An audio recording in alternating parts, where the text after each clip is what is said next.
السلام علیکم ورحمۃ اللہ وبرکاتہ والمغفرہ۔ تمام احباب کیسے ہیں؟ خیریت سے ہیں؟ ٹھیک ٹھاک ہیں؟ مجھے امید ہے تمام لوگ خیریت سے ہوں گے، ایمان و صحت کی بہترین کیفیت میں ہوں گے۔ اللہ رب العالمین آپ تمام کو جہاں کہیں بھی رکھے، خوش رکھے، آباد رکھے، شاد رکھے، ہنستا مسکراتا رکھے۔ آج ہم پھر حاضر ہوئے ہیں ایک نئی ویڈیو کے ساتھ۔ ویڈیو کو شروع کرنے سے پہلے گزارش ہے کہ ہمارے چینل کو سبسکرائب کیجئے، شیئر کیجئے، لائک کیجئے، اور اچھے کمنٹس ہمیں کیجئے۔ اور کہاں سے آپ ہمیں دیکھ رہے ہیں، جن ملک سے، جن شہروں سے آپ دیکھ رہے ہیں، ضرور نام لکھیے۔ اچھا لگتا ہے کہ ہمیں ہمارے احباب ان ملکوں سے، شہروں سے ہمیں دیکھ رہے ہیں۔ کئی سلسلوں سے ہم جو ہے نا سیدنا موسیٰ علیہ نبینا علیہ السلام کا ذکر خیر کر رہے ہیں۔ ہمارے 4 حصے ہو چکے ہیں، انشاءاللہ 5واں حصہ ہم پیش کریں گے۔ 5واں حصہ یہ ہے دوڑنے والا پتھر۔ دوڑنے والا پتھر، ایک پتھر تھا سیدنا موسیٰ علیہ نبینا علیہ السلام کے پاس، جو کہ 1 ہاتھ لمبا تھا، 1 ہاتھ چوڑا تھا، اور 1 ہاتھ کی چکور بھی تھا، جو ہمیشہ سیدنا موسیٰ علیہ نبینا علیہ السلام کے پاس رہا کرتا تھا۔ آپ کے جھولے میں اس مبارک پتھر کے ذریعے سیدنا موسیٰ علیہ نبینا علیہ السلام کے 2 معجزات کا جن کا ذکر قرآن پاک نے فرمایا ہے۔ پہلا معجزہ اس پتھر کا عجیب کارنامہ، در حقیقت سیدنا موسیٰ علیہ نبینا علیہ السلام کا معجزہ ہی تھا۔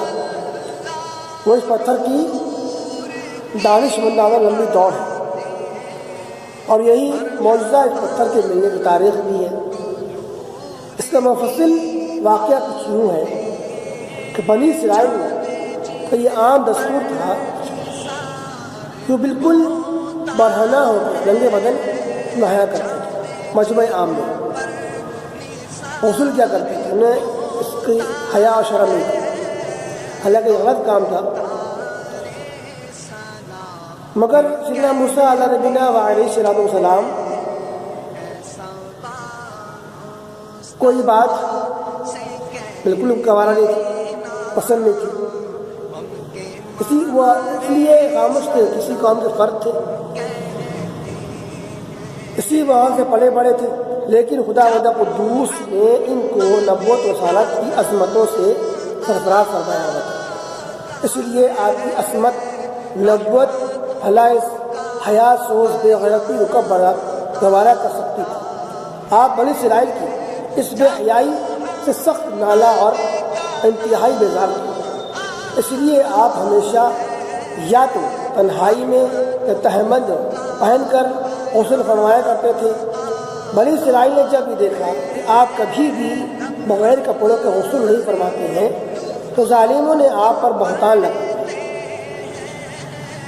بہتان کیا لگایا کہ آپ کے بدن کے اندرونی حصے میں یا تو بس سفید داغ یا کوئی ایسا عیب ضرور ہے کہ جن کو چھپانے کے لیے کبھی بھی برہنہ نہیں ہوتا، بغیر کپڑوں کے نہیں نہاتے۔ اور ظالموں نے تہمت کا اس قدر اعلان اور چرچا کر دیا کہ ہر کوچہ و بازار میں اس کا پروپیگنڈا پھیل گیا۔ اس مکروہ تہمت کی سوزش کا سیدنا موسیٰ علیہ نبینا علیہ السلام کے قلب نازک پر بڑا صدمہ پہنچا۔ حج گزرا، آپ بڑی کفت اور اذیت میں پڑ گئے، تو خداوند قدوس اپنے مقدس کلیم کے رنج و غم کو بھلا کب برداشت کرتا، گوارا فرماتا، اور اپنے ایک برگزیدہ رسول پر ایک عیب کی تہمت بھلا خالق عالم کب اور کیوں کر اور کس طرح پسند ہو سکتی تھی؟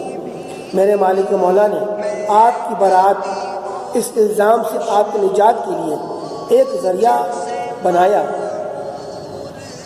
اور ذریعہ یوں ہوا کہ ایک مرتبہ آپ غسل فرمانے کے لیے پہاڑوں کے دامن میں چھپے ایک چشمے پر غسل تشریف لے گئے، جہاں دیکھا آپ نے کہ دور دور تک کوئی نہ آدم ہے نہ آدم تھا، کوئی انسان نہیں ہے۔ اس لیے آپ لوگوں سے بچتے بچاتے ہوئے دور جا کر پہاڑوں کے دامن میں غسل کرنے کے لیے تشریف لے گئے۔ وہاں پہنچنے کے بعد آپ نے اپنے لباس کو اتارا اور وہی پتھر جو آپ کے پاس ہمیشہ رہا کرتا تھا اسی پتھر پہ آپ نے سارے کپڑے رکھ دیے. رکھنے کے بعد آپ نہانے چلے گئے. اس کے بعد جب آپ باہر کپڑے بدلی کرنے کے لیے چینج کرنے کے لیے نہا کے آئے تو دیکھا جس پتھر پہ میں نے کپڑا رکھا تھا وہ پتھر میرے کپڑے لے کے بھاگ رہا ہے، دوڑ رہا ہے. ابھی پریشان ہوئے میں کیا کروں. تو دیکھ کر سیدنا موسیٰ علیہ السلام بھی اس پتھر کے پیچھے دوڑنے لگے. صوبی حجر یعنی اے پتھر میرا کپڑا، اے پتھر میرا کپڑا بولتے رہے، مگر پتھر برابر بھاگتا رہا. یہاں تک کہ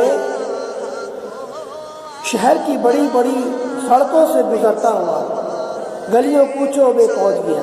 آپ بھی بغیر بنا کپڑوں کے اسی حالت میں کپڑے لینے کے لیے پتھر کے پیچھے دوڑتے رہے، برابر دوڑتے چلے گئے.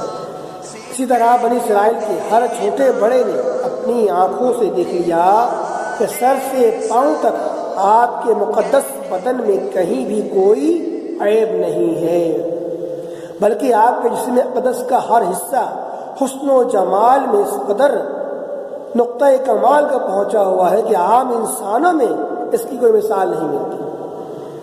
چنانچہ بنی اسرائیل کے ہر فرد کی زبان پر یہی جملہ تھا کہ واللہ ما بی موسیٰ من بعث، یعنی خدا کی قسم موسیٰ بالکل بے عیب ہے، ان میں کوئی عیب نہیں ہے.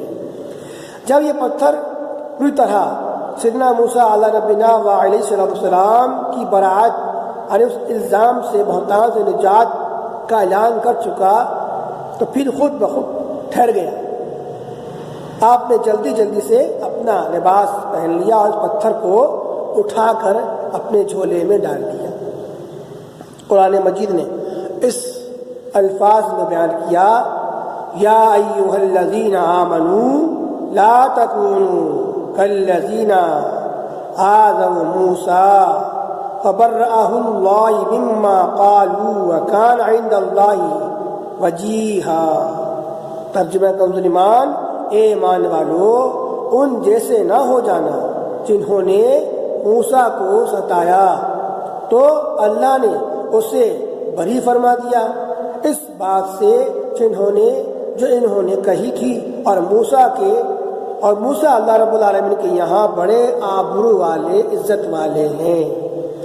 سبحان اللہ و بحمدہ سبحان اللہ العظیم وما علینا الا البلاغ المبین.